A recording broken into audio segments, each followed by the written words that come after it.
আসসালামু আলাইকুম ভাই। ওয়ালাইকুম সালাম। কেমন আছেন আপনি? জি ভালো আছি, আপনি ভালো আছেন? আলহামদুলিল্লাহ ভালো আছি। শুরুতে আপনার পরিচয়টা একটু দিবেন। আমি মোহাম্মদ হুমায়ুন কবির মরল। আচ্ছা, আপনি কি কাজ করেন? আমার ফিশারি আছে, স্কুল আছে। আপনি শিক্ষকতা করেন? আমার একটা স্কুলের মালিক এবং শিক্ষকতা করি। আচ্ছা আচ্ছা, যাক ভালোই।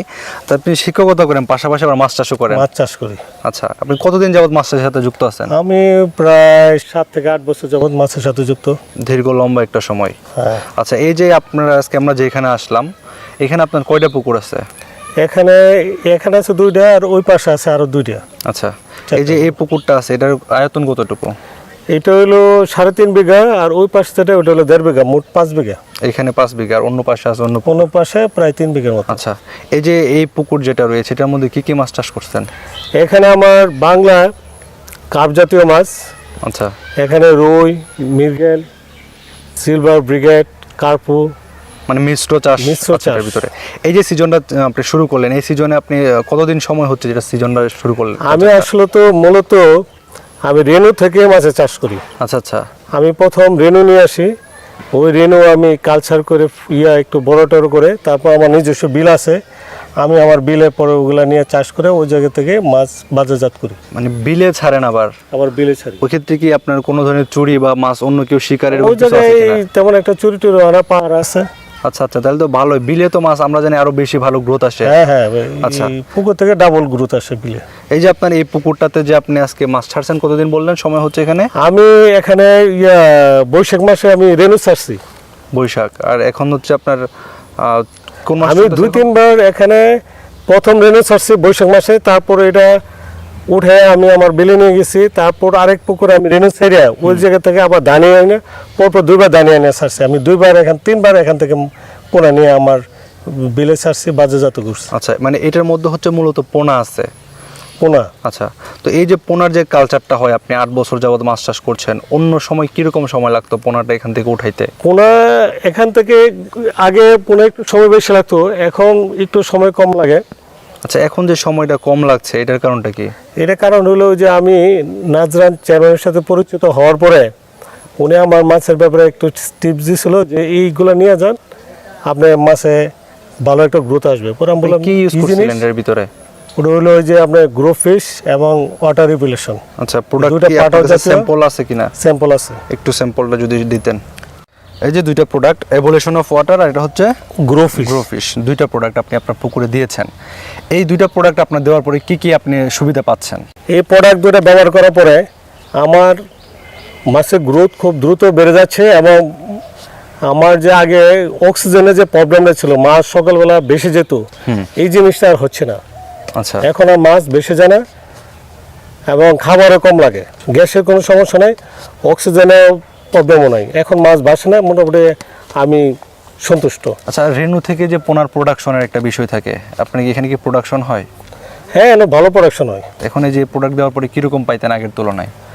আমার প্রোডাকশন আমার মনে হয় 100% কাছাকাছি, কারণ আমি যা দিছি আমি আমার তাই পেয়েছি। কারণ অন্য সব মিস হলে এবার মিস হয় নাই, কারণ প্রচুর পোনা আমি আমার বিলে 3বার পোনা ছাড়ছি এবং বাজারজাত করে ভালো একটা আর্ন করছি। আচ্ছা, এটা থেকে তো আপনি অন্য জায়গায় নিয়ে পোনা দিছিলেন, হ্যাঁ। পোনাগুলোর গ্রোথ কি স্বাভাবিক আছে কিনা? পোনাগুলো গ্রোথ ভালো আছে, খারাপ নয়, কারণ আমি 2বার সেলও করছি, 2বার ওখান থেকে সেলও করছেন? সেল করে ফেলেছি। আচ্ছা, আরেকটা বিষয় সেটা হচ্ছে আপনার যে খাবারটা লাগে, যেটা বলছেন যে খাবার কম লাগে, এই খাবারটা কম কেন লাগে আর এখন আপনার পুকুরে কেমন খাবার দিতে হচ্ছে? এখন আমার পুকুরে দেখেন পানি খাবার তেমন নাই, এরপরে পানি দেখেন একদম গ্রিন কালার, মানে এটা হ্যাঁ প্রাকৃতিক খাদ্য যেটা বলে প্লাঙ্কটন, যে জুপ্লাঙ্কটন বা ফাইটোপ্লাঙ্কটন।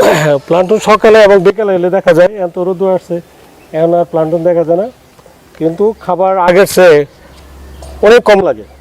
মানে পূর্বের যে চাষগুলো করতেন ওই চাষগুলো চাইতে এখন খাবার অনেক কম লাগে? অনেক কম লাগে। আচ্ছা, দুইটা প্রোডাক্ট আপনি আপনার পুকুরে ব্যবহার করেছেন, এখন নতুন যারা আছে তাদের উদ্দেশ্যে একটু বলে দিবেন, যদি কেউ ব্যবহার করতে চায় সেক্ষেত্রে শতাংশে কোনটা কত গ্রাম করে দিতে হয়? আপনার ইভ্যালুয়েশন ওয়াটার যেটা, ওয়াটার রিপুলেশন যেটা, এটা হলো শতকে 200 গ্রাম, আর গ্রো ফিড যেটা, এটা শতকে 100 গ্রাম, এই 300 গ্রাম দিতে হয়। অথবা আপনি ইভ্যালুয়েশন যদি আগে ইউজ করেন, হ্যাঁ, পরে আপনি গ্রো ফিড পরে ইউজ করতে পারেন, এইভাবে করা যায়। দুটো একসাথে করা যায়, ভিন্ন ভিন্নভাবে করা যায়।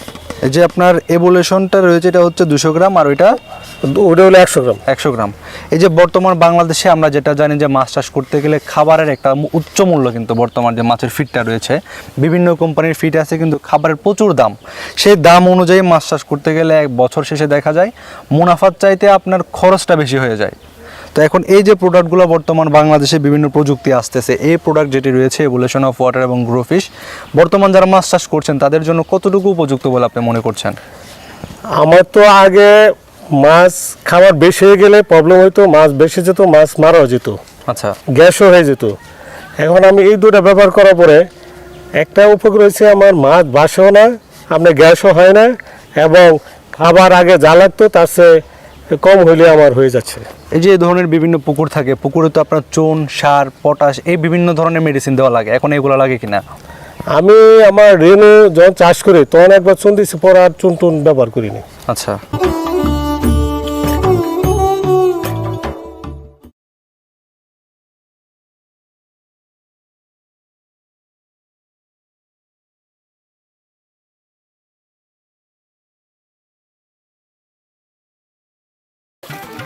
জাল ভরে উঠছে বড় বড় সাইজের সব দেশি মাছ।